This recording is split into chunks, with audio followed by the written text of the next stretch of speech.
சிற்றுளி YouTube channel சார்பாக தமிழக மக்கள் அனைவரையும் வரவேற்கின்றேன். நான் உங்கள் தங்க சக்திவேல். தேசிய ஜனநாயக கூட்டணியை சேர்ந்தவர்கள், அதாவது அதிமுக தலைமையிலான பாஜகவின் ஊதுகோலாக செயல்பட்டு தமிழர்களுக்கு எதிராக செயல்பட்டு வரும் தேசிய ஜனநாயக முற்போக்கு கூட்டணியை சேர்ந்த தலைவர்கள் அனைவரும் பெண்களுக்கு எதிரான கட்சி திமுக என்று பொய் பிரச்சாரம் செய்து வருகின்றனர். பெண்களுக்கு எப்போதும் நன்மைகளை செய்து பெண்களுக்கு ஆதரவாகவும் உறுதுணையாகவும் இருந்து கொண்டிருக்கும் கடந்த காலத்தில் இருந்த இயக்கம் திராவிட முன்னேற்ற கழகம்.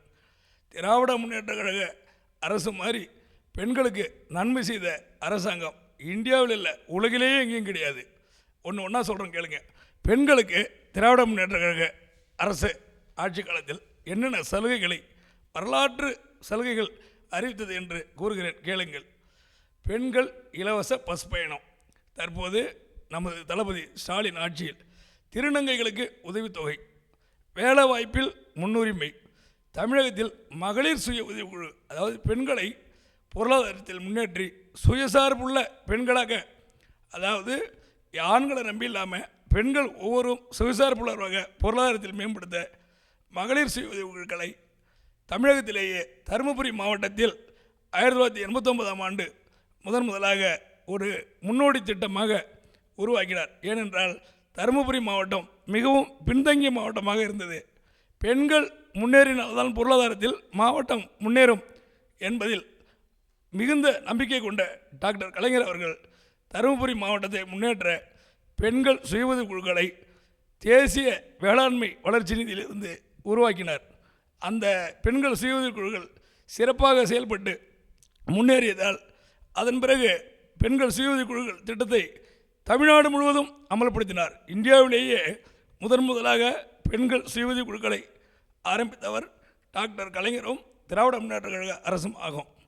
இன்றைக்கு எல்லாருக்கும் தெரியும், ஒவ்வொரு ஊர்லேயும் பார்த்தீங்கன்னா ஆண்களுக்கு காசு இல்லை, பெண்கள் கிட்ட தான் வங்கியில் கடை, தனியார் வங்கியில் கடை, எங்கே போனாலும் பெண்கள் 1 லட்சம் 2 லட்சம் கடை வாங்குறாங்க. இப்போ தான் பிஜேபி அரசு பீகாரில் 10,000 கொடுக்குறான்.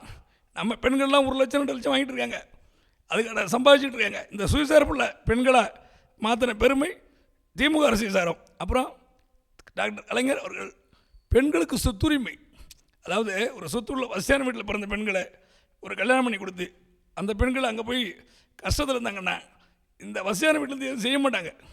அதனால் பெண்களுக்கு சொத்துரிமை சட்டத்தை 1989ஆம் ஆண்டு ஏற்றி பெண்களுக்கு முக்கியத்துவம் பிறந்த வீட்டில் உண்டு, புகுந்த வீட்டிலும் உண்டு. இந்த பெருமை புகுந்த வீட்டிலும் பிறந்த வீட்டிலும் ஏற்படுத்தி அந்த பெருமை டாக்டர் கலைஞரையும் திமுக அரசையும் சாரும். இதை யாராலும் மறுக்க முடியாது. அப்புறம் என்ன சொல்கிறேங்க, பெண்களுக்கு வேலை வாய்ப்பில் 30% இடஒதுக்கீடை தந்தவர் டாக்டர் கலைஞரும் திராவிட முன்னேற்ற கழக அரசும் ஆகும். அப்புறம் பெண்களுக்கு உள்ளாட்சியில் 33% இடஒதுக்கீடு. இன்றைக்கி எங்கே பார்த்தாலும் சேர்மன் பெண்கள், மேயர் பெண்கள். இப்போ சென்னையில் போகிற பெண் மேயர், திருச்சியில் பெண் மேயர், எங்கே பார்த்தாலும் இது வேலூரில் பெண் மேயர், கடலூரில் பெண் மேயர், எங்கே பார்த்தாலும் பெண்கள் ஊராட்சி மன்ற தலைவர்கள், நகராட்சி மன்ற தலைவர்கள். இந்த பெருமை அதிகாரத்தையும் பெண்களுக்கு வழங்கியது திராவிட முன்னேற்ற கழக அரசு. இதை யாராலும் மறுக்கவோ மாற்றவோ முடியாது. ஏனென்றால் எல்லாரும் நான் பேசுகிறது எதுவுமே போய் கிடையாது, உண்மை. வரலாற்றை புரட்டி பாருங்கள். இந்த சட்டத்தை ஏற்றியது கலைஞர். அதனால் இன்றைக்கு பெண்கள் அதிகாரத்தில் கோல வச்சுக்கிறார்கள். எங்கே பார்த்தாலும் பெண் தலைவிகள், மேயர்கள், அதாவது அரசு அதிகாரத்தில் அதிகாரிகள்லாம் பெண்கள், ஆர்டிஓ கலெக்டர் எல்லாம் பெண்கள். ஏனென்றால் கலைஞர் கொடுத்த பெண்களுக்கான இடஒதுக்கீடு தான் காரணம். அப்புறம் சொல்கிறேன், பெண்களுக்கு பேருந்தில் இலவச பயணம், அப்புறம் முதல் பட்டதாரி உதவித்தொகை, தொழிற்கல்வி பயிலும் பெண்களுக்கு கட்டண சலுகை, பேருந்தில் இலவச பயணம்.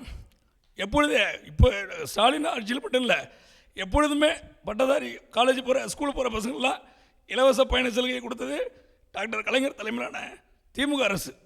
திமுக அரசு தான் பெண்கள் முன்னேற்றத்தில் முக்கிய பங்கு வகித்தது. அப்புறம் மகப்பேறு நிதியுதவி திட்டம் தந்தது திமுக அரசு. அப்புறம் விதவை பெண்கள் நிதியுதவி திட்டம், விதவை பெண்களின் மகள் யாருக்கோ திருமணம்னா 50,000 பணம், ஒரு பொண்ணாக இந்த திட்டத்தை கொடுத்தது திமுக அரசு.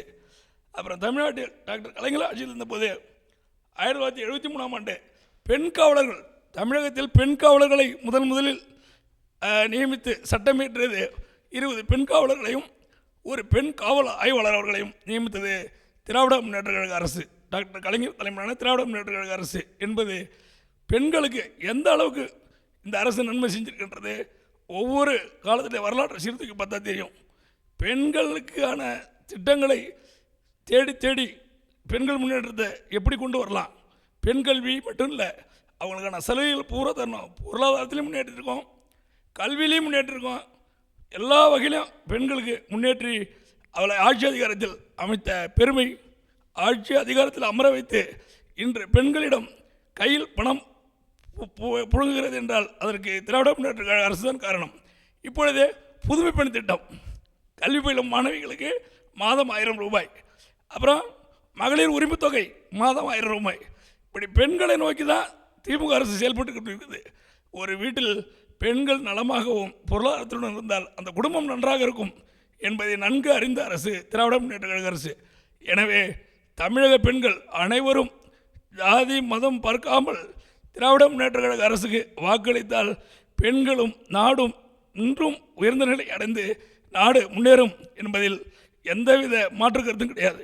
எனவே பெண்கள் அனைவரும் திமுக அரசுக்கு வாக்களித்து தமிழகத்தையும் உங்கள் குடும்பத்தையும் முன்னேற்ற வேண்டும் என்று சிற்றொலி யூடியூப் சேனல் சார்பாக தெரிவித்துக் கொண்டு நன்றி தெரிவிக்கிறேன்.